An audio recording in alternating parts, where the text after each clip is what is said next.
Eli says his arm also feels good. More from Eli coming up a little bit later. How about this? This is Westfield, Indiana, and that is Andrew Luck on a golf cart. Andrew Luck feels good. He sounded optimistic. As a matter of fact, it's the best Andrew Luck has sounded since that injury. And he says, yes, he's a different guy. He'll change a little bit. I think I'd be a bit of a fool not to be honest. As I look back, if I do a sort of self-scout over the past, let's say, the first part of my career, then there are hits that I could have avoided taking, and there are times when the ball could have been thrown away or another decision made that would maybe have spared me a hit here or there. Now, do I regret not doing that? No, but will I learn from that? Absolutely. How much further in your rehab are you right now compared to at any point last fall? I feel like I'm in a much better place. I mean, yes, absolutely. I'm the best I've felt in a long, long time. I've got work to do still. I've got things that I have to do. I mean, there's things that I'm gonna have to go out and prove to myself still. But yeah, I feel a lot better. A lot better.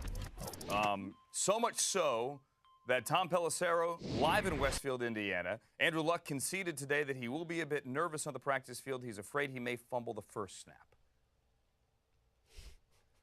I don't think Andrew Luck was necessarily serious about that, Andrew, but he acknowledges there are a lot of steps ahead. He said there are no awards just for walking out onto the field. Certainly the way that Andrew Luck conducted himself at the podium today, the things he said, what we heard from Frank Reich, everything is tracking in a positive direction right now. And an important distinction that Luck made at the podium, and again when I spoke to him afterward, is he feels as if he's in a much different place this year than he was a year ago, at a time that everybody involved, whether it was Andrew Luck himself, GM Chris Ballard, the owner Jim Irsay, everybody thought even if it wasn't week one, we'd see Andrew Luck at some point early on in the season. Well, what Luck told me about this year is he feels as if he's gotten a lot more comfortable understanding where his body is. There are some things, not necessarily wholesale changes, but tweaks he's made in terms of his throwing motion, using his entire body. He feels as if he has earned the right to be on the practice field tomorrow. That's exactly where Andrew Luck's going to be. Tom, did I hear him correctly? He says he does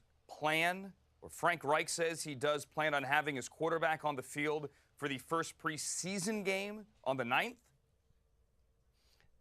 The Colts feel it is important to get Andrew Luck out there into game action, because even if they believe that physically he's in a really good spot, mentally he's in a really good spot, there's certain things that he's just not going to be able to replicate anywhere other than a live game situation. Little things like pocket movement and getting away from the rush. So they do intend to play Andrew Luck, according to Frank Reich, in that preseason opener against Seattle. Reich also said, we're not going to do this a ton different just because the guy has not played to this point. In other words, they're not going to go out and play Andrew Luck a half in that first game. He's going to be on a schedule similar to a lot of starting quarterbacks. Probably means one series in the preseason opener, a little more in the second preseason game, more after that in the third preseason game. These are all important steps that Andrew Luck is going to take. And that interview that I had with him after his podium session, we talked a lot more about the steps he's taken, how hard he's able to throw the football right now, and how he even feels looking back in terms of at what point he got over thoughts he had about whether he would ever be able to play again